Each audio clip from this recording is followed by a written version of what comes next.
생명의 샘가에서는 출애굽기를 묵상합니다. 오늘은 40번째 시간으로 16장 1절에서 12절까지 원망하는 백성들이라는 주제가 됩니다. 출애굽 후에 간간히 터져나오던 사람의 불평이 본장에서는 좀 더 심화되는 것을 발견하죠. 이스라엘 백성들은 하나님의 놀라운 능력으로 노예에서의 구원, 마라의 체험, 엘림의 쉼과 풍요를 맛보았습니다. 그러다가 하나님과 언약을 맺을 시내산을 향해 가게 되었습니다. 엘림과 시내산 사이에 있는 신광야에 이르게 되었죠. 이스라엘 민족의 조급함과 떨어져가는 식량난은 그들을 낙심하게 했고 원망을 쏟게 했습니다. 이때 하나님은 하늘의 양식을 약속하셨습니다. 이제 1절에서 3절까지 모세와 아론을 원망하는 백성이라는 내용입니다. 이스라엘 백성들은 출애굽한 지 한 달여 만에 신광야에 이르게 되는데 거기서 모세와 아론을 원망하죠. 이번에는 과거 애굽에서의 생활을 회상하며 그들이 고기와 떡으로 배불리 먹은 것처럼 과장하며 원망합니다. 하지만 실제는 이스라엘 백성이 비참한 노예 생활로 괴로움이 극에 달해 하나님께 부르짖었습니다.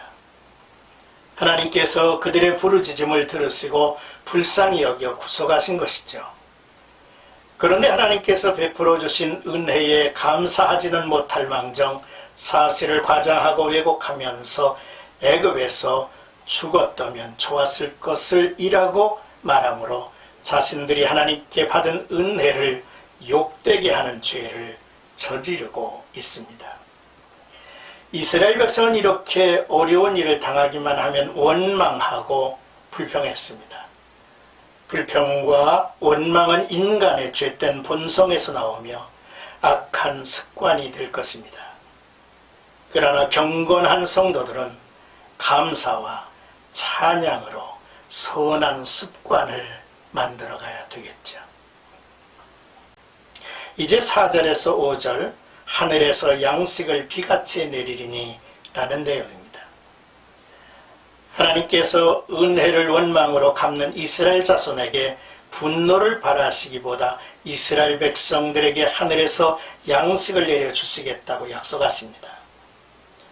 하늘에서 양식을 내려주시는 이유는 이스라엘 백성의 삶에 필요한 모든 것들이 하나님에 의해서 공급되므로 오직 하나님만을 의지하며 살아가야 함을 깨닫게 해주시기 위한 것이었습니다.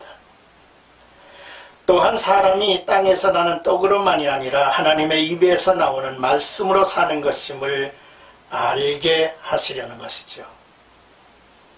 그리고 이것을 통해 하나님은 이스라엘 백성이 하나님의 율법을 준행하나 하지 않나 시험하시겠다고 했습니다. 보라, 내가 너희를 위하여 하늘에서 양식을 비같이 내리리니 백성이 나가서 일용할 것을 날마다 거둘 것이라. 이같이 하여 그들이 내 율법을 준행하나 아니하나 내가 시험하리라. 6째 날에는 그들이 그 거둔 것을 준비할지니 날마다 거둔 것 갑절이 되리라 했습니다.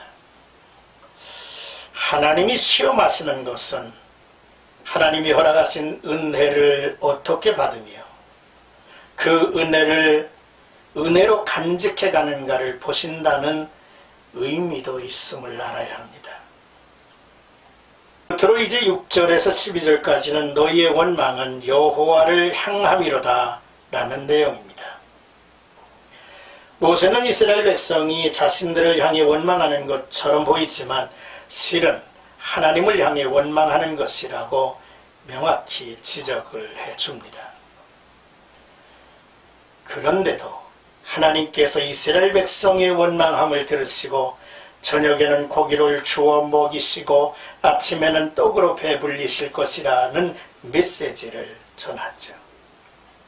그 메시지가 모세의 말이 아니라 여호와 하나님의 말씀이라는 사실은 구름 속에서 여호와의 영광을 보여주심으로 확정을 하신 거죠. 하나님은 이같이 말씀을 하셨죠. 내가 이스라엘 자손의 원망함을 들었노라. 그들에게 말하여 이르기를 너희가 해질 때에는 고기를 먹고 아침에는 떡으로 배불리리니 내가 여호와 너희의 하나님인 줄을 알리라 하라 하시니라 했습니다. 하나님은 자비를 앞서 베푸시는 분이시죠. 하나님은 성도들의 원망까지도 들으시고 그들의 필요를 채워주셨습니다. 그러나 경건한 성도들은 원망보다 앞서 하나님께 기도할 마음이 필요합니다.